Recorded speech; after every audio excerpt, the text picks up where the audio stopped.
Around Dodge City and in the territory on west, there's just one way to handle the killers and the spoilers, and that's with the U.S. Marshal and the smell of Gunsmoke, starring William Conrad. The story of the violence that moved west with young America. The story of a man who moved with it. Matt Dillon, United States Marshal. They told us a man we'd been looking for, a murderer, was in a cow camp on the North Fork of the Canadian River, about 100 miles south of Dodge. So Chester and I rode down to take a look. We found a fella there with a right name but the wrong face. So we started back. First night we camped in a dry, buffalo-rutted depression. The next morning I woke shortly after daybreak to find Chester already cooking breakfast. Morning, Mr. Dillon. Meat'll be done soon. Is the coffee made, Chester? That's what I need. It's boiling. I didn't make much, though. I thought I'd better save our water. You know, Chester, I'll bet right now the doc's back there in St. Louis, holed up in some fancy hotel and still asleep. That's quite a thought, sir. Yeah. Him right in the middle of St. Louis and us way out here on the prairie. I'll bet he's even got sheets on his bed. I wouldn't be surprised, Mr. Dillon. Doc said this was one vacation he was going to splurge on.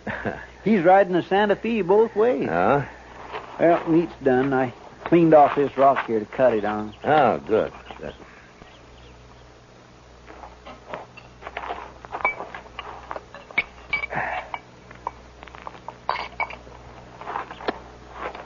Well, you got it warm anyway, Chester. Well, now, meat shouldn't be overcooked, Mr. Dillon.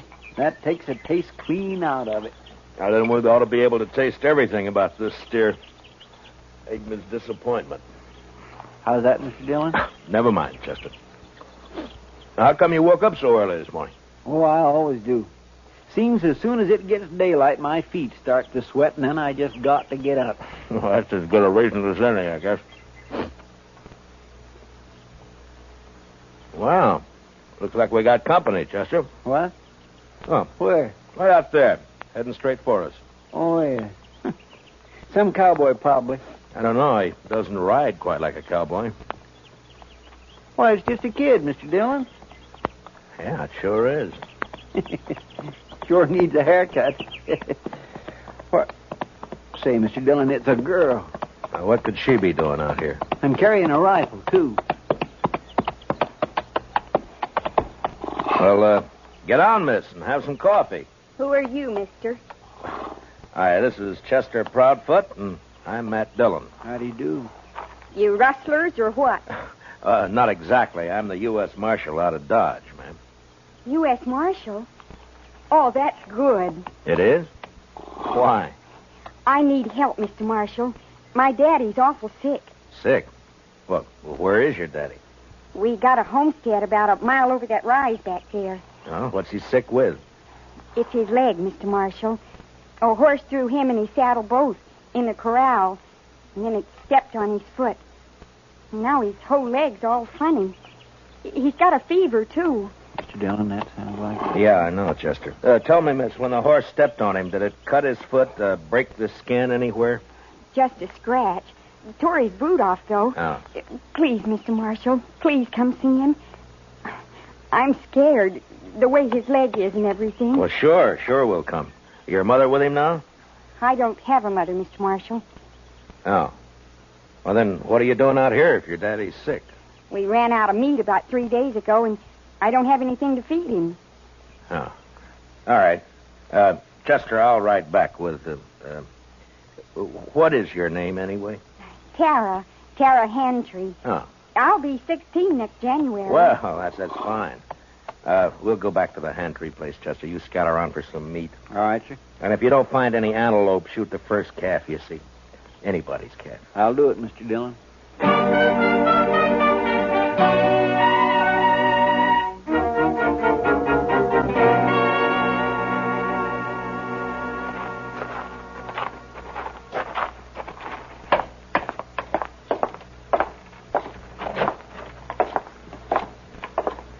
He's in the sleeping room, Mr. Marshal. No.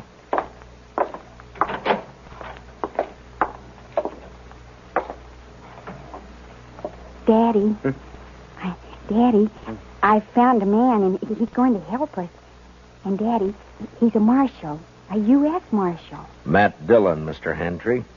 How are you feeling? Dillon? Oh, I've heard of you. You're from Dodge, aren't you? That's right.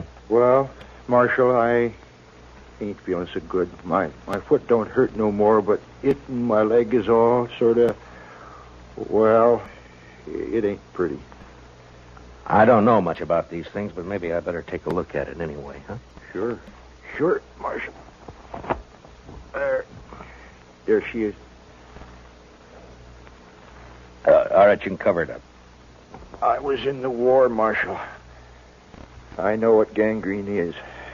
Guess you do, too, huh? Yeah. Well, the first thing, a friend of mine is out getting you some meat, and then we'll load you in your wagon. Well, And Ben took the wagon. What? Ben Warling. He took the wagon when Daddy got hurt. Said he'd find a doctor and bring him back. Well, who's been Walling? Oh, he's been sort of working here, Mr. Marshal. I should have run him off long ago. That's what. Well, where is he? What'd he take the wagon for? Where's he going to find a doctor around here anyway? Closest doctor's in Dodge I know of. Yeah, and he's in St. Louis, and he won't be back for a couple of weeks. I couldn't get to him anyway. Well, tell me, when did this happen? About 6 days ago, Mr. Marshal. Uh-huh. Ben left the day after. Well, you think he's coming back? Did he steal the wagon or what? He comes back here and me not able to get around. I don't know what I'll do. I ought to take a bullwhip to Now, him. take it easy, Just a Mr. Hand. bullwhip. Take it. He won't cause any trouble, so don't you get all worked up. Tara, we'll let him get some rest, huh? All right. We'll have some food for you soon, Mr. Hantry. I ain't very hungry. Tara, what's he so riled up about this Ben Walling for? What's between them? Oh, it's nothing, Mr. Marshal. Daddy's sick and... that's all. Look, Tara, you asked me to help you, didn't you? Yes, but... You trust me, don't you? All right, Mr. Marshal. Daddy hates Ben because Ben... well, Ben likes me. Oh, I see. He even wanted to marry me. Said he would. How do you feel about Ben, Tara? You like him? No. Of course, it's time I had a man and all that, but I'm afraid of Ben, Mr. Marshal. It's like there's something wrong with him. He's always sneaking around when you don't expect him. Makes me uneasy, like. Well, we won't worry about Ben now. You stay here in case your daddy wants anything. I'll go outside and wait for Chester. Mr. Marshal. I'm awful glad you're here. We'll see it through, Tara. Don't you worry. I won't. Now.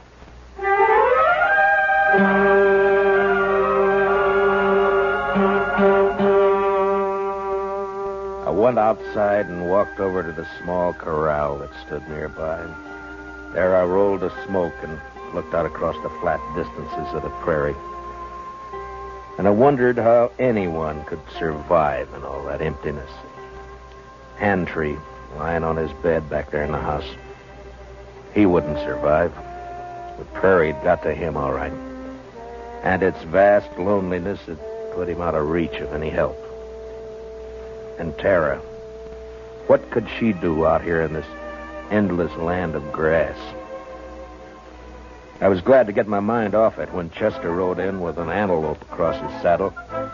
We hung it on the corral, dressed it, took a hind quarter into Tara, and we went back outside and sat down. Yes, sir. She's a plucky girl, Mr. Dillon. Yeah, fine girl, Chester. Yeah, but this Ben fella, I just don't understand his going off with the wagon like that. Well, it doesn't matter much now. Hantry won't last more than a day or two, anyway.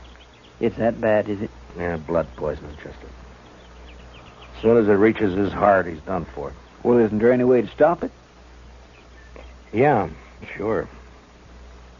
Cut his leg off. Oh. Too bad Doc isn't here. Yeah. Would that stop it, Mr. Dillon? Cutting his leg off, I mean? I don't know, Chester. I don't know. Maybe too late anyway. Well, I sure wish we could do something for him. I don't take to just sitting around and waiting for a man to die. Well, nobody does.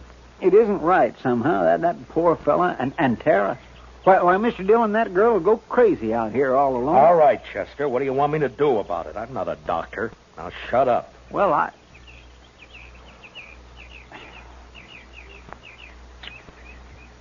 Mr. Dillon, you could do it. I know you could. Do what? Be a doctor. Long enough to save Mr. Handtree's life, Are you anyway. out of your head? No, sir. Then what are you talking like that for? The most I ever did was doctor a horse for the colic. That's fine training for this, isn't it? I know. I couldn't do it. I just plain don't have the spirit. But you do. Oh, why didn't I leave you back in Dodge? It wouldn't have mattered anyway, Mr. Dillon, because you would never just stand by and let a man die.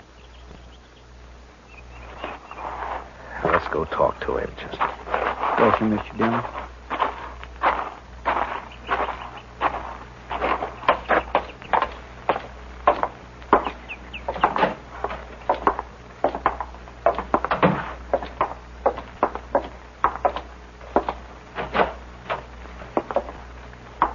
Daddy's fever's worse, Mr. Marshall.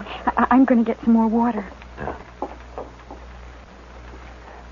How do you feel, Mr. Hentry? I don't feel much, Marshal. Outside of burning up. I've been trying to tell Tara I just can't last long with blood poisoning. She's just got to figure on it. Well, that's what I came to talk to you about.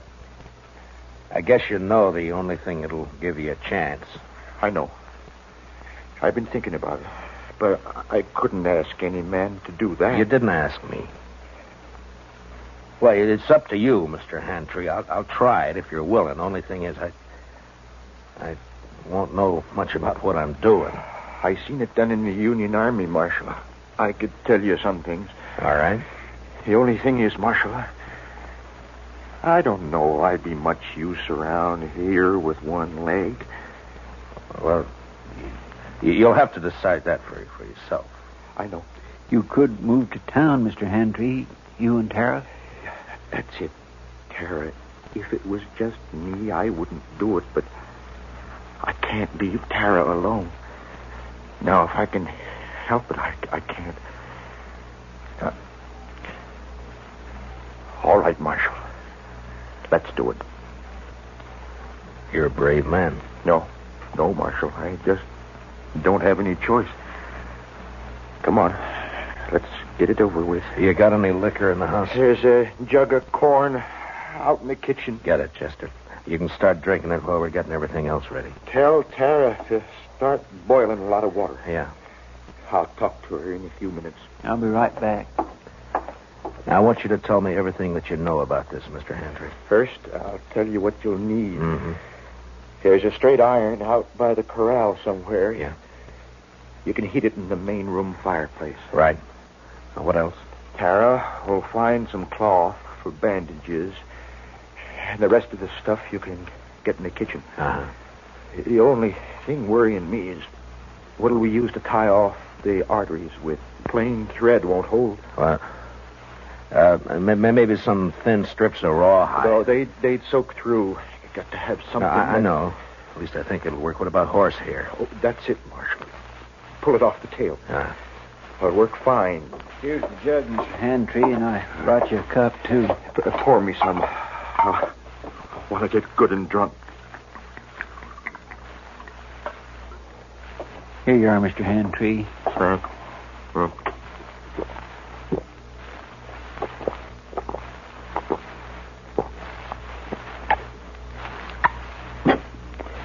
You know, I ain't been drunk in the daytime since we got the news about President Lincoln in the spring of 65. You better have your talk with Tara before that takes hold. Ask her to come in, will you? Come on, Chester. We got work to do. Yes, sir.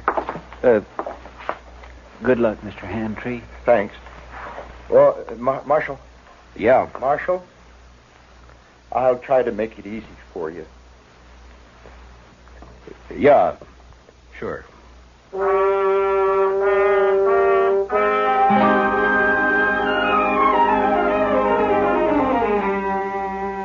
Shortly after noon, I operated.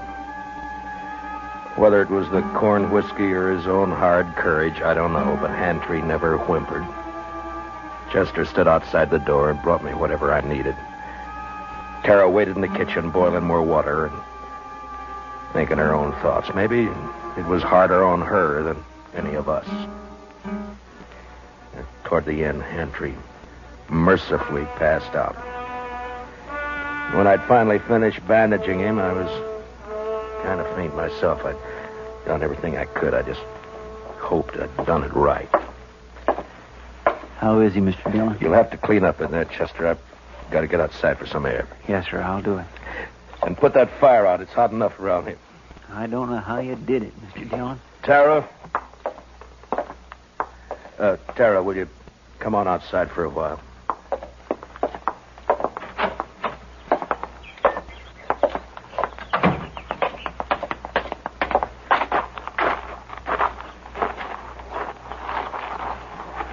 Is Daddy all right?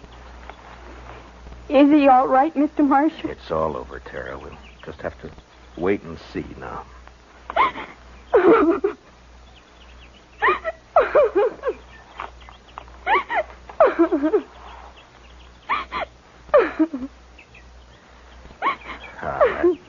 There now, Tara. He's all right.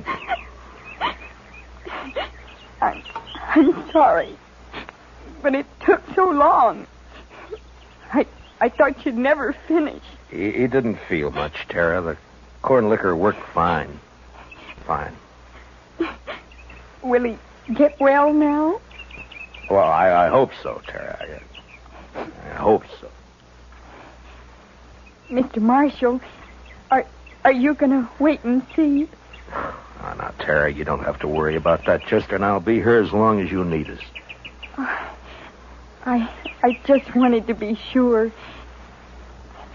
Can I go see Daddy now? Well, as soon as Chester comes out, Tara, then you can. All right. I'll wait, Mr. Marshall.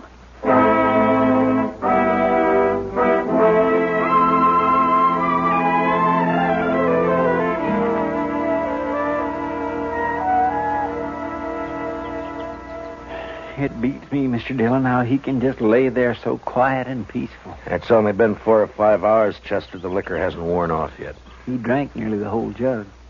No, he needed it. Say, Mr. Dillon, look yonder. Huh? Somebody coming with a wagon.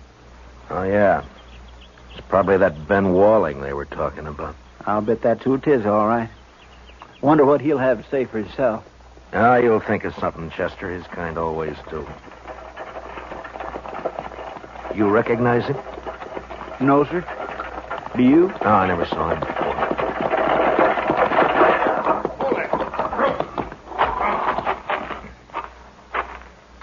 Hello. What are you doing here? You Ben Walling? How'd you know? The Hantrys, they've been wondering about you. Oh, yeah, sure. How's old Hantry, anyway? He's all right. He is, huh? You've been gone a long time, Ben. Where were you? I don't know you, mister, but you sure ask a lot of questions. You can answer them one at a time. Now, where were you? Who are you anyway, mister? I'm a U.S. Marshal. Ain't no U.S. Marshals around here. There is now.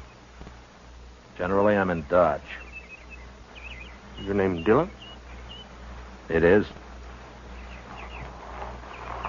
Well, what are you doing here, Marshal? Tara ran into us, asked us to help. Seems the only able-bodied man around here took off in a wagon. I went to fetch a doctor. Is anything wrong in that? Not at all. Where is he? Well, first night the horses ran away, and I've been chasing them ever since. I didn't catch him till this morning. And then I've been gone so long, I thought I'd better get back to you right away. I was worried about Tara and old Hantry, of course. I see. Well, you better get your horses unhitched, Ben. You can see Tara later. She's in with her father now. Gonna be all right, huh? I was kind of worried about that foot. Looked to me like it might have poison in it. It did. What do you mean it did? I took his leg off about noon today. You what? Mr. Dillon did it all by himself, just like a regular doctor. Oh, but how'd you know what to do? You might have killed him. Somebody had to do it, Ben. It's a sure thing Tara couldn't. You're blaming me, ain't you? Well, I did everything I could. Didn't my fault those blasted horses run off. Antray's pretty sick, Ben. I wouldn't bother him for a day or two if I were you. Oh, I won't bother you. Oh, now look, Marshal. You can leave now. I'll handle everything here. We'll leave as soon as Hantray's able to take care of himself again. All right, stay as long as you like. I don't care. Mr. Dillon, Yeah. I think that Ben is a no-good liar. You're right on both counts, Chester. And I'll tell you something else. You see that saddle over there? Well, that belongs to Mr. Handtree. Yeah, I know. I looked at it this noon. Somebody cut the cinch strap on it. Cut the cinch strap? Mm-hmm. No wonder that bronc bucked him in the saddle off both. Well, do you think Tara did it? Oh, my goodness gracious, no, Mr. Dillon. Tara'd never do a thing like that to her own... It was Ben, wasn't it? That'd be my guess. He figured the old man would get hurt, maybe killed. Why, sir? So he'd have a free hand with Tara. Why, that low down... Mr. Dillon, let me arrest him. Not yet, Chester. There's plenty of time. All right, sir. I'll wait.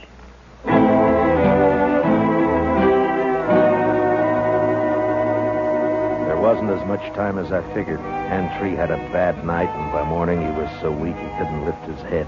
I tried to take his pulse, but I could hardly find it. Maybe I'd operated too late. Maybe the poison had already moved up into his body. I didn't know. I had no way of knowing.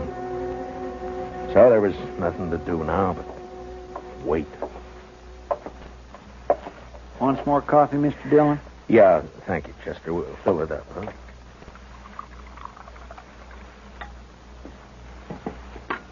Tara won't eat anything at all, sir. She just sat there by his bed, hasn't slept a wink I know of. Well, it's her father, Chester. He's all she's got. I never thought much about it before, Mr. Dillon, but seeing Tara, I kind of wish I had a daughter. You'd have to change your profession if you were going to take care of a daughter, Chester. Why, I don't have any profession, Mr. Dillon. Oh, Mr. Marshall. Yeah, what is it, Tara? Please come. Daddy wants you. I think he's... You better come too, Chester. Yes, sir.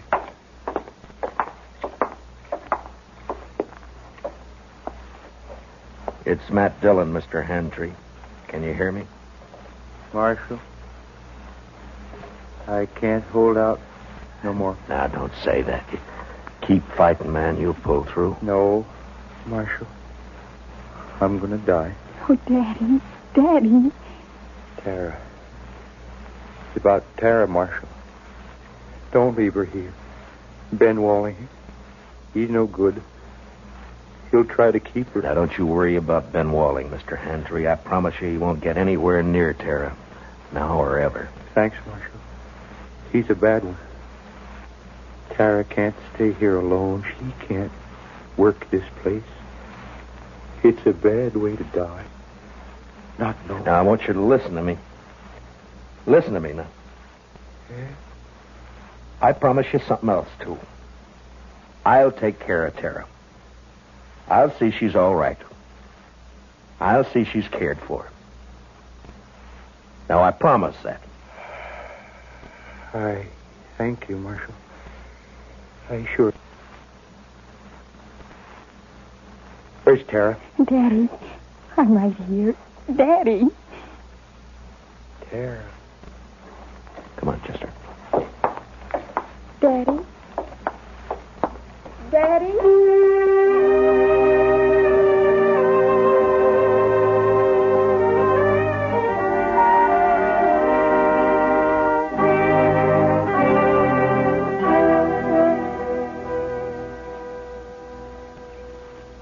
I don't know, Mr. Dillon. I don't think they'd have made out on this place anyway. Why not, Chester? Well, there just isn't enough water. That one little old spring is all I've got. Well, if they had a lake, it'd still be too much for Tara. What are we going to do with her, Mr. Dillon? I don't know, Chester. We'll have to think of something, though. My, I wish she'd come out of that house. I don't like it, her in there breaking her heart. Give her a little time, Chester. She'll be all right. Don't you move a finger, either one of you. Well, Well, you're mighty careless with that rifle, Ben. Don't get smart with me, Marshal. I know what I'm doing. And what would that be? I heard you in there. Heard you promise to take Tara away. I was right by the window. I heard it all. You got a curious way of courting a girl, Ben, trying to kill her father. Yeah, and I saw you yesterday looking at that saddle, but I didn't kill him, Marshal. You did. That's a lie, Ben Walling, and you know it. shut up. I won't shut up. If we'd have just got here sooner, Mr. Dillon would have saved him, that's all. It was too bad you got here at all. Because you're going to die for it. Both of you. Put the gun down, Ben. You're under arrest for attempted murder.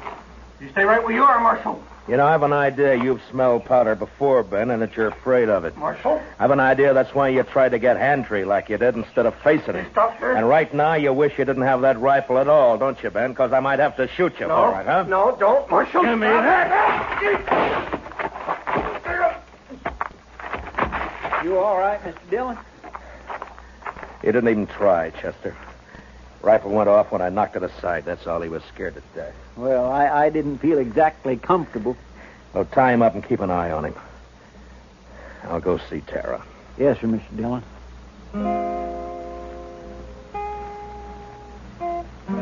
Late that evening, we buried Hand-Tree out on the prairie, out in back of the little homestead. They would die now, too, and fall apart without him. The next morning, we loaded everything we could get into the wagon. With Tara beside me, we started out for Dodge. Ben Wallen never said a word. Chester led his horse, and they rode along ahead of us. I had plenty of time to tell Tara all about Dodge and how there were some good people there and how we'd find her a home and a family. She sat there, tight-lipped. She didn't say much, but she never once looked back.